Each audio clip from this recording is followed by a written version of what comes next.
Barrackpore rail স্টেশনের ঠিক উল্টো দিকে, যেখানে 1857 প্রথম বিদ্রোহের প্রতিধ্বনি এখনো ধুলোর মধ্যে ঘুরপাক খায়, দাঁড়িয়ে আছে এক অবহেলিত অথচ প্রাণবন্ত ভগ্নদশা সত্যনারায়ণ মিষ্টান্ন ভাণ্ডার, স্থানীয়দের কাছে পরিচিত জালুয়া নামে।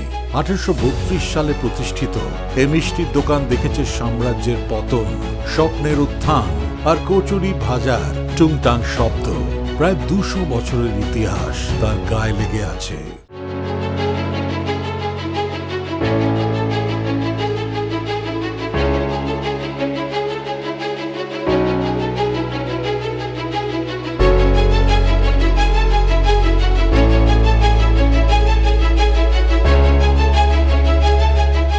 এখানে নেই ঝকঝকে কাউন্টার, নেই চকচকে কাঁচের শোকেস, আছে শুধু তেল মাখানো লোহার গ্রিল, চোখা দেয়াল আর একটা লাল সাইনবোর্ড, যেন ইতিহাসের মঞ্চে দেরিতে প্রবেশ করা কোনো চরিত্র। এই দোকানে ছিল না কোনো ব্র্যান্ডিং, ছিল কথার জাদু।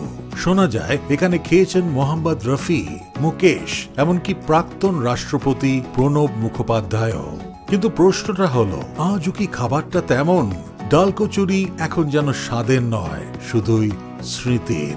রাবড়ি আর রসগোল্লা যারা একসময় ছিল জীবন্ত, আজ যেন শুধুই বিবর্ণ পারিবারিক অ্যালবামের ছবি। তার চেয়েও খারাপ স্বাস্থ্যবিধির চরম অভাব, খোলা রান্নাঘর, ধোঁয়া কুয়াশাময় মোড়া দেয়াল, আর সেই তেল যেটা দেখেই মনে হয় নিজেই যেন একটা বিপ্লব পার করে এসেছে। তবুও কিন্তু এই দোকানটা গুরুত্বপূর্ণ। আর এটা শুধু একটা মিষ্টির দোকান নয়, এটা একটা বিদ্রোহের নীরব সাক্ষী, ইতিহাস আর স্বাদের যুগল নীরব জবানবন্দি। হয়তো সেই চুলোটাই তখনও জ্বলছিল যেদিন মঙ্গল পাণ্ডে তার বিখ্যাত প্রথম গুলিটা চালিয়েছিলেন। তাহলে কি যাবেন? অবশ্যই যাবেন, একবার, সম্মান নিয়ে, জিজ্ঞাসা নিয়ে, আর একটা বিকল্প খাবারের প্ল্যান নিয়ে। কারণ এখানে যা থেকে যায় তা শুধু স্বাদ নয়, গল্প।